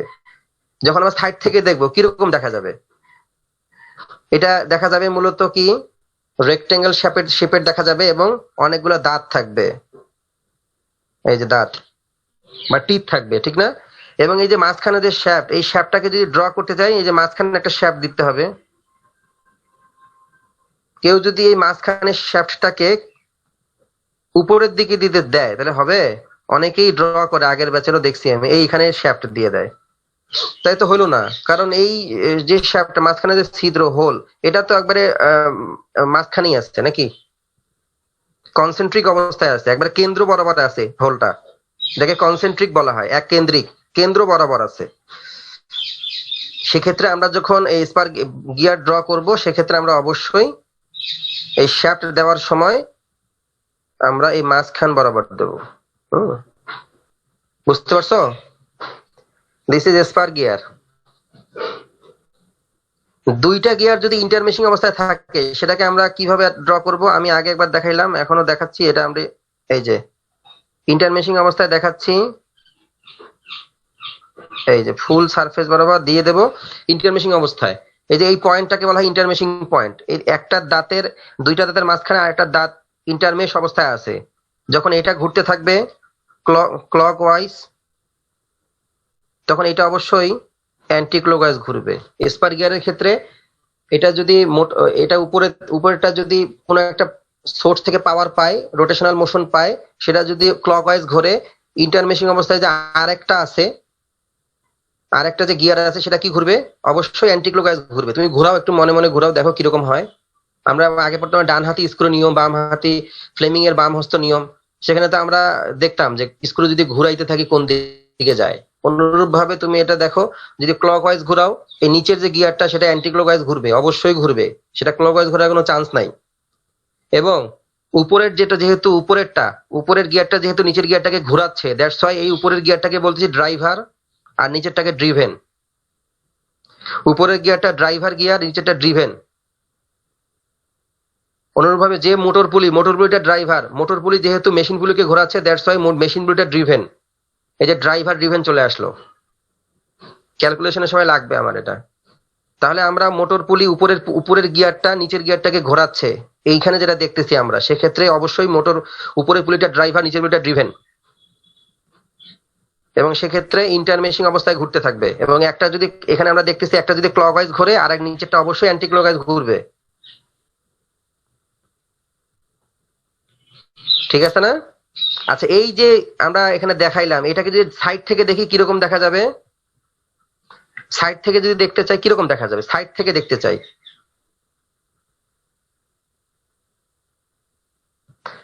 এই যে দুইটা গিয়ার ইন্টারমেশিং অবস্থায় আছে, ঠিক না? এই যে দুইটা গিয়ার ইন্টারমেশিং অবস্থায় আছে। এখন যদি দুইটা গিয়ার একটু কোনোটা বড় হয়, নাম্বার অফ টিথ বড় হয়, কম বেশি হয়, সেক্ষেত্রে যদি নাম্বার অফ টিথ কম বেশি হয়, সেক্ষেত্রে একটাকে ছোট করে দেখালাম, একটাকে বড় করে দেখাইলাম। নাম্বার অফ টিথ নিচেরটার বড়, এবং সেক্ষেত্রে ইন্টারমেশিং পয়েন্টটাকে একটু কি গাঢ় করে দিতে হবে, বোঝাইতে হবে যে দিস ইজ দ্য ইন্টারমেশিং পয়েন্ট। এবং এখানে যদি নাম্বার অফ টিথের জন্য আমরা এরকম করে খাসকারা করে দিলাম, তাতে বোঝাবে টিথ এগুলা। এবং এখানে যেহেতু অনেকগুলো টিথ, এখানে আমরা ঘন করে দিতে পারি নাম্বার অফ টিথ যদি বেশি হয়। এবং এই যে এখানে একটা শ্যাফট দিলাম, এখানে একটা শ্যাফট দিলাম, এই মাঝখানে যে গাঢ় করে দিলাম, এটা আমরা বুঝাবো যে ইন্টারমেশিং পয়েন্ট। এখন যদি গাঢ় করে না দেই, ডিরেক্টলি এভাবে আমরা দিলাম, তাহলে তো বোঝা যাবে পুরাটাই একটা গিয়ার। কোনটা কোন গিয়ারের শুরু কোনটা শেষ বোঝা যাবে না। এভাবে যদি দিতে থাকি তাতে বুঝাই আসবে না যে কোনটা কোন গিয়ার। এ বি, এটা যদি এ হয় এটা বি, তাহলে এখানে এ বি আঁকলে তো সহজে বোঝা যাবে না। ইন্টারমেশিং পয়েন্টটাকে ওই জন্য কি গাঢ় করে দিতে হবে, বোঝাতে হবে এটা এ গিয়ার, এটা বি গিয়ার। এ গিয়ারের নাম্বার অফ টিথ কম হওয়ার কারণে আমরা এখানে রেক্টেঙ্গেল শেপ যেটা আছে সেটাকে আমরা ছোট করে দেখাইছি, হাইটটা ছোট। আর number of teeth of B অনেক বেশি হওয়ার কারণে বড় করে দেখাইছি। তাহলে আমরা যখন ফিগারে ড্র করব, মেশিনে ডায়াগ্রাম ড্র করব, তখন আমাদেরকে এই বিষয়গুলো মাথায় রাখতে হবে। শ্যাফট দেওয়ার সময় মাঝখানে দিতে হবে।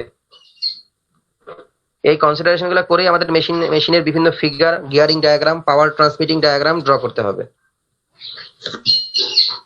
সবার বুঝে আসছে? একটু রেসপন্স করো,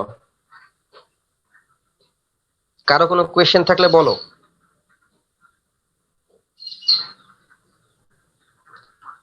আইডি 39।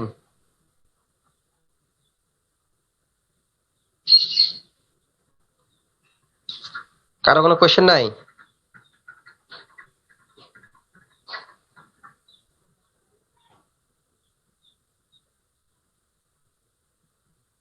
আমি এখানে কিন্তু সামারি করে পড়াচ্ছি, অর্থাৎ এগুলা বইয়ের মধ্যেও আছে। আমি তোমাদের বিভিন্ন সাইট দেখায় দেবো যেখান থেকে তোমরা পড়বা। কিন্তু এই বিষয়গুলো তোমরা যদি নোট ডাউন করে রাখো, তোমাদের জন্য সহজে ওই বিষয়গুলো পড়লে সহজে বুঝতে পারবা। 2 নম্বরে বেভেল গিয়ার। এই বেভেল গিয়ার পড়ানোর পরে আজকের শেষ, লেকচার শেষ। আর বাকি গিয়ার গুলো নেক্সট লেকচারে পড়ানোর পরে আমরা গিয়ারিং ডায়াগ্রাম বা পাওয়ার ট্রান্সমিটিং ডায়াগ্রাম আঁকা শিখবো। তাহলে আমাদের মেশিন পড়ানো সহজ হবে। বেভেল গিয়ার,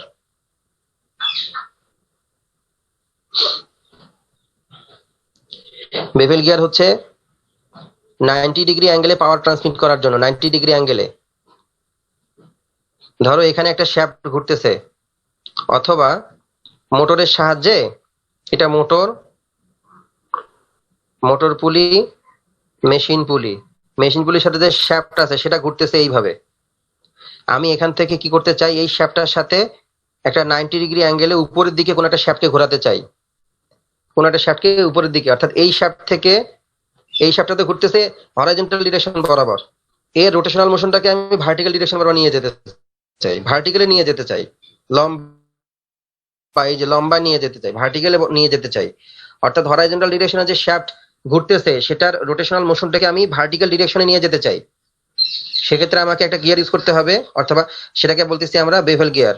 সেটা ভার্টিক্যাল হরাইজন্টাল থেকে ভার্টিক্যাল অথবা 90 ডিগ্রি অ্যাঙ্গেল, যে মাঝখানে যে অ্যাঙ্গেলটা ক্রিয়েট হচ্ছে 90 ডিগ্রি, এই ধরনের অ্যাঙ্গেলে যদি পাওয়ার ট্রান্সমিট করতে চাই, দ্যাটস ওয়াই আমাদেরকে ইউজ করতে হবে কি, বেভেল গিয়ার। বেভেল গিয়ার দেখতে কেমন একটু দেখি।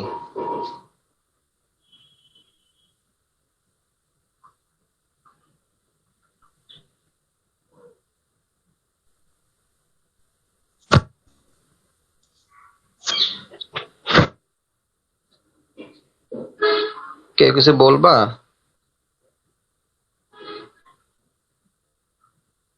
দুইটা গিয়ার, এই যে ইন্টারমেশিং পয়েন্ট বেশি গাঢ় করে ড্র করছি। গিয়ার গুলো একটা কনিক্যাল শেপের মতো হয়, বেভেল গিয়ার গুলা আমাদের মেশিনের মধ্যে আছে। আচ্ছা, দুইটা গিয়ার ইন্টারমেশিং পয়েন্ট আছে। এই গিয়ারটা যে নিচে যদি এ বলি, এটা যদি বি বলি, এ গিয়ারটা যদি ক্লকওয়াইজ ঘোরে, অর্থাৎ এই গিয়ারটা ঘুরতেছে, দেখো এটা কিন্তু হরাইজন্টাল শ্যাফট, শ্যাফটটা কিন্তু হরাইজন্টাল ডিরেকশন বরাবর আছে। এই যে শ্যাফট, এই শ্যাফটটা হরাইজন্টাল ডিরেকশন বরাবর আছে, এই ডিরেকশন বরাবর। আর এই যে বি গিয়ারের সাথে যে শ্যাফটটা আছে সেটা এই ডিরেকশন বরাবর আছে, ভার্টিক্যাল ডিরেকশন বরাবর। আমি যদি কোনো পাওয়ার ট্রান্সমিট করতে চাই, হরাইজন্টাল ডিরেকশনে ক্লকওয়াইজ ঘুরতেছে, তাহলে সেখান থেকে আমি আরেকটা ভার্টিক্যালে কি নিয়ে যেতে চাই, রোটেশনাল মোশনটাকে নিয়ে যেতে চাই, সেক্ষেত্রে আমরা অবশ্যই বেভেল গিয়ার ইউজ করব। সেটা কি দেখতে কিরকম, যেটা দেখাচ্ছি এরকম। এটা যদি ক্লকওয়াইজ ঘোরে, এ গিয়ারটা যদি ক্লকওয়াইজ ঘোরে, ঘুরাও তো এ ক্লকওয়াইজ, বিটা কোন ডিরেকশন বরাবর ঘুরবে? Sir anti clockwise. হ্যাঁ, এরকম করে ঘুরবে, অ্যান্টি ক্লকওয়াইজ ঘুরবে। যে ডিরেকশনটা আঁকলাম এটা কি অ্যান্টি ক্লকওয়াইজ না ক্লকওয়াইজ?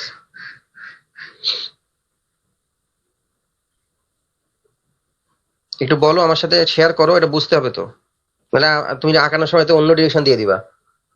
আমি যদি এ গিয়ারকে ক্লকওয়াইজ ঘুরাই,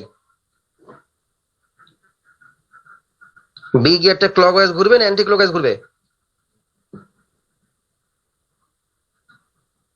অনেকে বলতে স্যার আপনি তো ঘুরাচ্ছেনই না, ঘুরানো যায় এখানে, এখানে তো ড্র করছেন। তুমি একটু মনে মনে ঘুরাও। স্ক্রু যখন আমরা খুলি তখন কোন দিকে ঘোরে? লাগানোর সময় ক্লকওয়াইজ, স্ক্রু যখন খুলে আমরা খুলি স্ক্রু ড্রাইভার দিয়ে, সেক্ষেত্রে অ্যান্টি ক্লকওয়াইজ ঘোরে। সেটা তো আমরা স্ক্রু না ঘোরানোর দ্বারাই বুঝতে পারতেছি। এই বেভেল গিয়ারের এ গিয়ারটাকে যদি আমরা ক্লকওয়াইজ ঘোরাই বা ঘুরতেছে ক্লকওয়াইজ, আমি এখান থেকে ডিরেকশন ভার্টিক্যাল ডিরেকশন 90 ডিগ্রি অ্যাঙ্গেলে পাওয়ারকে ট্রান্সমিট করতেছি। বি গিয়ারটা ঘুরতেছে কোন ডিরেকশন বরাবর, ঘুরবে কোন ডিরেকশন বরাবর?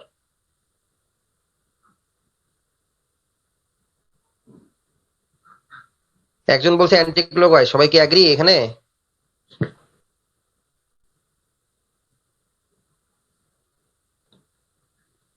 কেউ কথা বলে না, সবাই কি আসলে জয়েন করার পরে চলে গেছে নাকি? হামিম, কি ক্লকওয়াইজ ঘুরবে না অ্যান্টি ক্লকওয়াইজ ঘুরবে?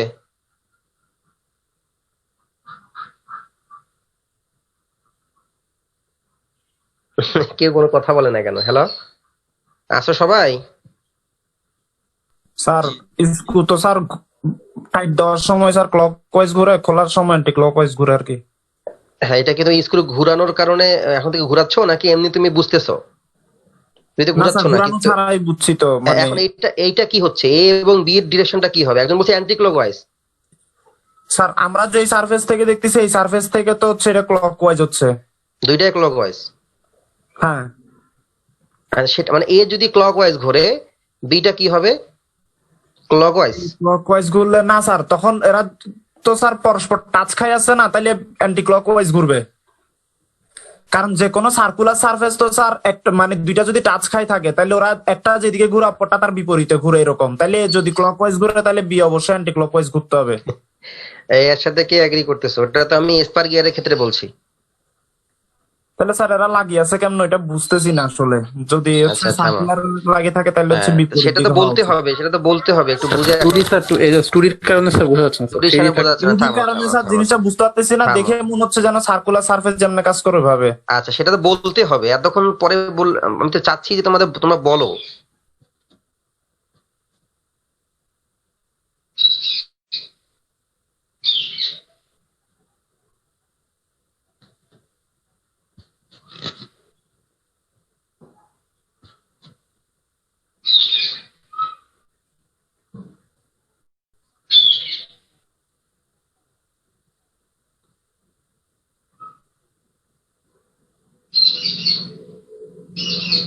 এটা এইরকম থাকে আর কি, আর একটা থাকে মানে আরেকটু কনিক্যাল আঁকলে সহজ হবে।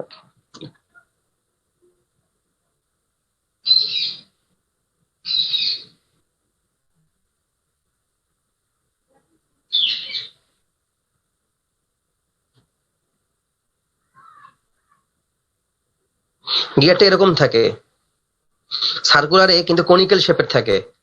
এগুলো হচ্ছে একটা টিথ, এগুলো একটা টিথ। এই টিথ গুলোর সাথে আরেকটা যদি ইন্টারমেশিং অবস্থায় থাকে,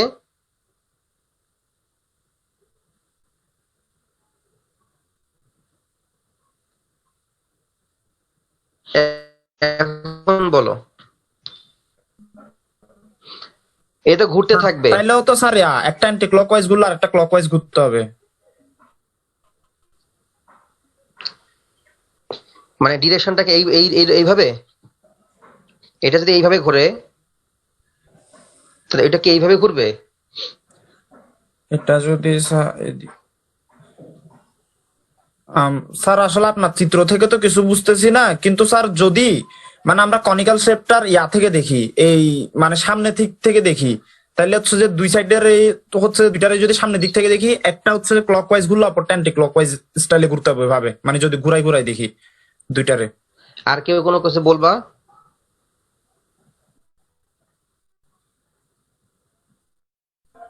স্যার ওর সাথে স্যার মানে এটা আমরা উপর থেকে দেখতেছি তো স্যার, এই জন্য আসলে এই যে উপর থেকে কেন, তুমি সারফেস থেকে দেখো না, তুমি তোমার সারফেস থেকেই দেখো। তুমি তোমার ফিগারে যেটা ড্র করতে দেখা যাচ্ছে সেটাই বলো।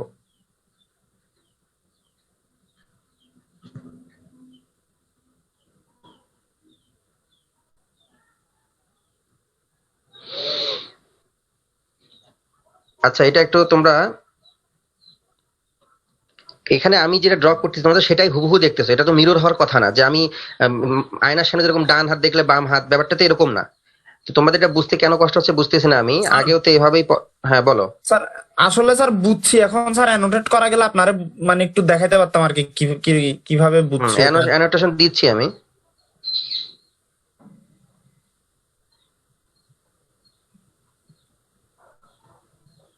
আমি অ্যানোটেশনটা একটু সেটিংস দিয়ে দেই, তোমরা একটু বলো। নাও অ্যানোটেশন দিছি, দাও ড্র করো।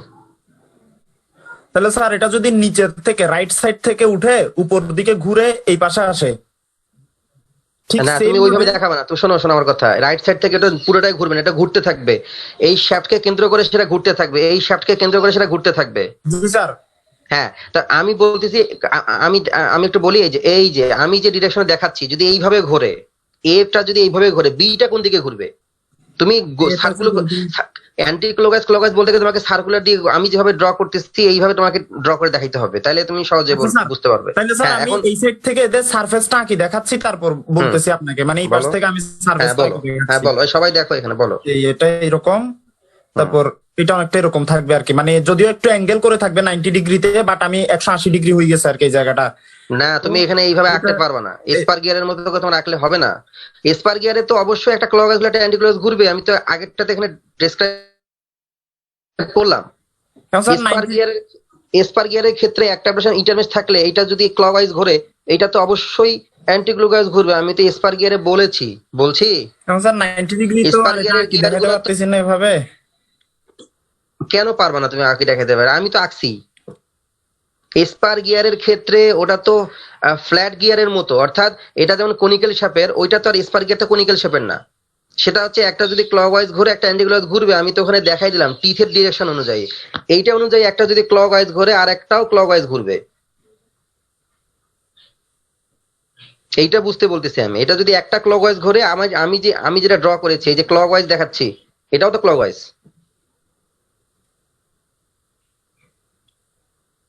আচ্ছা, আর একটা জিনিস, থামো। স্যার এটার নাম কি স্যার? এটা বেভেল গিয়ার। আমি একটা গিয়ারের জিনিস দেখাই, তোমরা একটু বলবা, এইটা বলবা। এটা হচ্ছে একটা গিয়ার, যেটাকে আমরা ওর্ন গিয়ার বলবো, আমি একটু পরে বলতেছি। এখানে যদি আমি আর একটা ওর্ন দিয়ে দেই,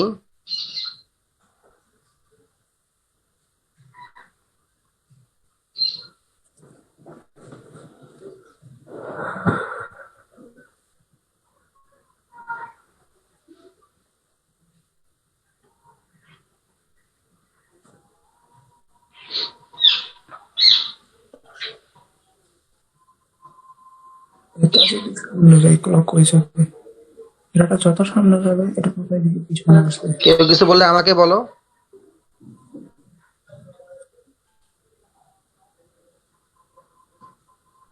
এখানে যদি স্ক্রু টাইপের কিছু একটা থাকে, এই শ্যাফটটা যদি ঘুরতে থাকে ক্লকওয়াইজ, তাহলে ওইটা কি ঘটবে? এইটা কোন দিকে ঘুরবে? এখানে হচ্ছে কি, এইটা হচ্ছে এক্স এক্সিস বরাবর, আর এইটা যে শ্যাফট, সেটা কোন এক্সিস বরাবর থাকবে? তিনটা যদি এক্সিসের কথা বলি আমি,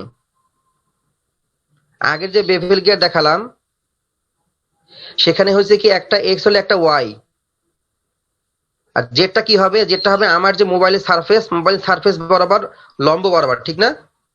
জেডটা আসলে তো ওভাবে দেখানো যাচ্ছে না, দেখে আমরা এইভাবে জেড দেখাচ্ছি, বাট এক্স যদি হয় হরাইজন্টাল বরাবর, মোবাইলের নিচের সাইড বরাবর এক্স, এবং লেন্থ বরাবর যদি হয় ওয়াই, তাহলে জেড কোনটা? জেড হবে মোবাইল থেকে লম্ব বরাবর, মোবাইলের সারফেসের লম্ব বরাবর, ঠিক না? এটাই তো জেড। আগেরটা যদি এক্স থেকে ওয়াই হয়, এই যে গিয়ারটা, এটা ওন গিয়ার বলবো আমরা, WORM, এটা হবে এক্স থেকে জেড, অর্থাৎ এ হচ্ছে এক্স আর বি হচ্ছে জেড ডিরেকশন বরাবর ঘুরবে। অর্থাৎ এ গিয়ারটা, এ যে ওম আছে, এটা যখন ঘুরবে এক্স এক্স এক্স এক্সিসে আছে, বির যে শ্যাফট সেটা অবশ্যই জেড এক্সিসে থাকতে হবে। সেক্ষেত্রে যদি এ ক্লকওয়াইজ, বি কোন দিকে ঘুরবে? স্যার বলো। স্যার এ ঘুরলে স্যার এই গিয়ারটা কি সামনে যাবে না পিছনে যাবে স্যার? মানে কোনো সামনে নিজের জায়গায় থাকবে, শ্যাফটকে কেন্দ্র, কোনো গিয়ার তো সামনে পিছনে যাবে না, ও নিজের জায়গায় ঘুরতে থাকবে। ও তো মাঝখানে একটা শ্যাফট দিয়ে দিয়েছি, ও তো ওই শ্যাফটকে কেন্দ্র করে ঘুরতে থাকবে, কোথাও যাবে না, কেউ কোথাও মুভ করবে না, আগাবে না, পাছাবে না, কেউ কিছু করবে না, নিজস্ব জায়গা থেকে কোন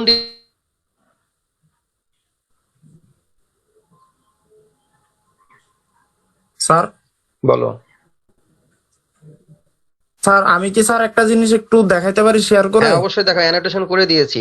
আমরা এটা বুঝতে হবে যে আমি না, অ্যান্টি ক্লকওয়াইজ আমি গিয়ার দেখতেছি না, তাই বলে যে আমি পারবো না এরকম না তো। তোমরা সবাই এসপার এটা না স্যার, স্ক্রিন শেয়ার দিয়ে কি একটু দেখাইতে পারবো একটা জিনিস? বলো বলো, স্ক্রিন শেয়ার দাও, তোমাকে স্ক্রিন শেয়ারে আমি অ্যালাউ করতেছি।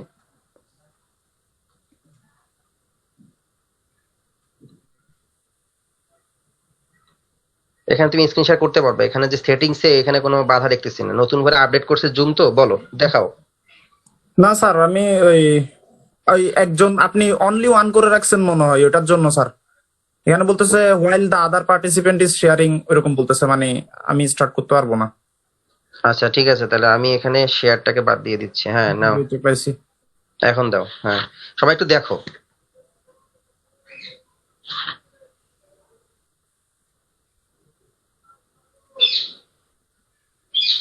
স্যার এই যে। এটা কি এটা? হ্যাঁ হ্যাঁ, আমার কথা বুঝতে হবে আর কি, এটা দিস ইজ বেভেল গিয়ার, বুঝতে হবে। নাও। আচ্ছা স্যার,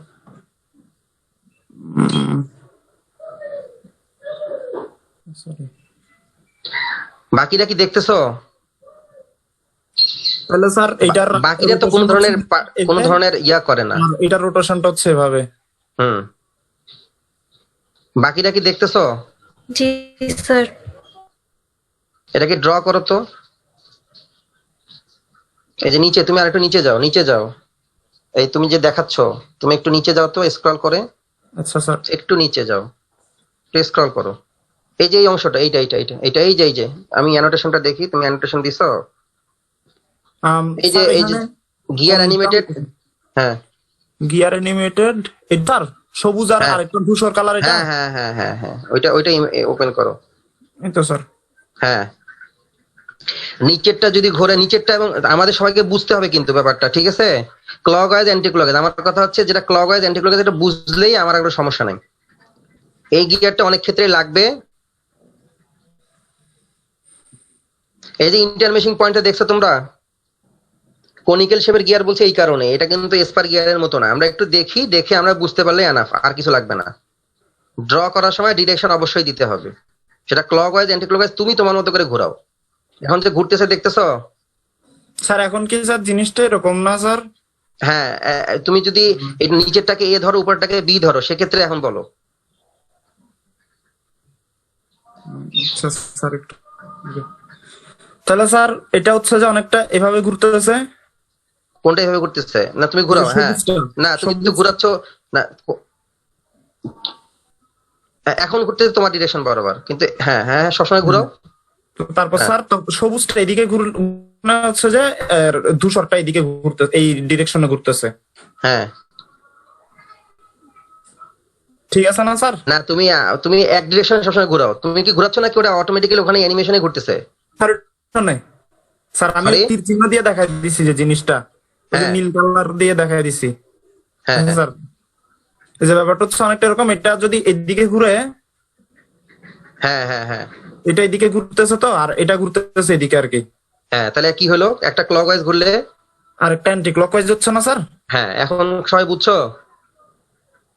কেউ কি ওম গিয়ার সার্চ দিয়েছো? ওম গিয়ার সার্চ দিয়েছো দেখো তো।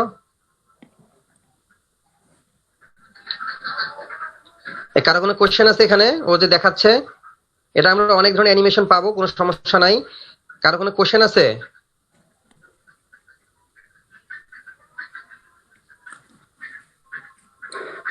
এই যে উপরে যে গ্রিন কালার, সেটা যদি অ্যান্টি ক্লকওয়াইজ ঘোরে, তাহলে নিচের যে ধূসর কালার আছে গ্রে কালার, সেটা কোন দিকে ঘুরতেছে?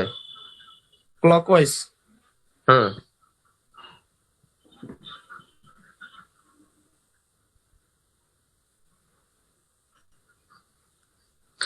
আচ্ছা, বেভেল গিয়ার পর্যন্ত spur gear, bevel gear, worm গিয়ারের যে কথাটা বলেছি আমি, ওর্ম গিয়ারের কথাটা, একটা ওর্ম থাকবে, একটা হুইল থাকবে। এটা আমরা আগামী দিন পড়াবো। আগামী বাকি গিয়ার গুলো পড়ানোর পর আমরা গিয়ারিং ডায়াগ্রাম পড়াবো, পাওয়ার ট্রান্সমিটিং ডায়াগ্রাম। এখন যদি আমাদের কখনো দরকার পড়ে, যে অনেক ক্ষেত্রে ডিরেকশনটা ইম্পর্টেন্ট ফ্যাক্ট হয়ে দাঁড়াবে, অর্থাৎ আমার কোনো শ্যাফটকে কখনোই বলছে, দেখা যাচ্ছে আমি যদি ক্লকওয়াইজ ঘুরে কোনো একটা শ্যাফটকে, আর একটা শ্যাফটকেও ক্লকওয়াইজে ঘুরে দিতে হবে 90 ডিগ্রি অ্যাঙ্গেলে, সেক্ষেত্রে আমরা গিয়ারের কম্বিনেশন করে ঘোরাবো। আর যদি কোনো ধরনের ডিরেকশন ধরনের কোনো ধরনের কনস্ট্রেইন বা বাধা না থাকে, সেক্ষেত্রে আমরা ক্লকওয়াইজ অ্যান্টি ক্লকওয়াইজ কোনো সমস্যা হবে না।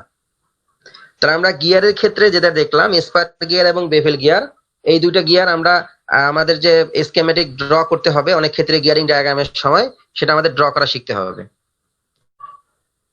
তাহলে ক্লকওয়াইজ অ্যান্টি ক্লকওয়াইজ বাকিদের কি ক্লিয়ার হয়েছে? মুখস্থ লেখলে কিন্তু হবে না, মানে তুমি যদি তোমার মতো করে ড্র করবা, তোমার মতো করে তুমি ডিরেকশন দিবা, বাট বুঝতে হবে। কারো কোনো কোশ্চেন? না স্যার, বুঝতে পারছি। স্যার তাই স্যার বেভেল গিয়ার সবসময় মানে সেম ডিরেকশনে ঘুরবে না, মানে আমি যেভাবে ঘুরাবো ওইভাবে? না, কখনোই তো ঘুরবে না, কখনোই ঘুরবে না সেম ডিরেকশনে, কখনোই সেম ডিরেকশনে ঘুরবে না। বেভেল গিয়ারের কাজে এটা দেখো না তুমি, যে অ্যানিমেশন দেখলা সেখানে একই রকম দেখাইলো কিনা? জি স্যার। যেটা কনিক্যাল শেপের গিয়ার, এবং সেটা অবশ্যই অ্যান্টি ক্লকওয়াইজ, একটা ক্লক হলে একটা অ্যান্টি ক্লকওয়াইজ হবে, ভাইস ভার্সা সবসময় হবে।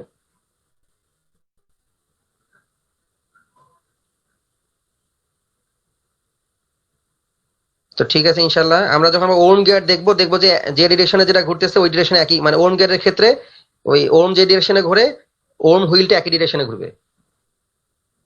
আমরা আগামী দিন যখন দেখাবো তখন দেখবো যে ওর্ম যে ডিরেকশনে ঘুরতেছে, নিচে পরে যেটা আমরা আঁকলাম, আসলে একটা হোয়াইট বোর্ড যদি আমি ফেস টু ফেস দেখাইতাম, এখানে তো আসলে আঙ্গুল চালায় দেখাইতে হচ্ছে, আমার আঙ্গুলটা উঠে যাচ্ছে দেখে ওটা আসলে শেপ গুলো ভাবে আসতেছে না।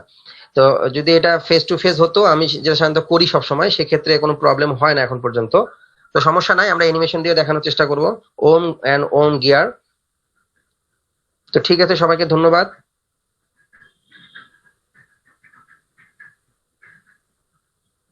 আসসালামু আলাইকুম ওয়া রাহমাতুল্লাহ।